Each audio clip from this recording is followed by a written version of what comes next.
Puis, ce que je trouve intéressant aussi, vous avez parlé des femmes, les mouvements des femmes, puis l'importance du mouvement des femmes dans tout ce qui se passe maintenant. Puis, en fait, je le répète, puis j'ai continué à le répéter aussi, les femmes, on était toujours là.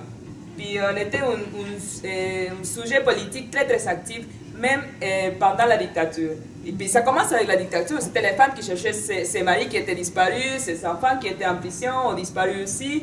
Puis dans les années 80, les premières manifestations contre la dictature, c'était les femmes aussi qui se sont organisées parce qu'on vivait une crise économique dans les années 80. On a tendance à l'oublier, mais ce sont les femmes qui ont organisé les cuisines collectives. Puis qu'ils ont fait les appels aux premières grèves aussi. Puis tout autour des années 90 aussi, on va voir les femmes dans la lutte, dans la rue. Juste pour mettre en contexte, il y a toute une problématique sociale autour du logement social. Puis comme Pierre nous expliquait très bien, tout est privatisé au Chili, même les logements sociaux aussi. Alors il y a eu toute une crise autour du logement social et les CNDT du logement. Puis ce sont les femmes qui ont pris la parole dans les scènes publiques aussi pour revendiquer les droits au logement. Puis ça se passe tout autour des années 90. Vous avez rencontré des femmes au Chili, j'imagine que vous avez connu l'expérience. Puis dans les quartiers populaires, ce sont les femmes encore. Les étudiants qui ont commencé les premières évasions, ce sont des filles de secondaire aussi. Mais alors, étaient tout le temps là. Mais est-ce qu'elle était reconnue?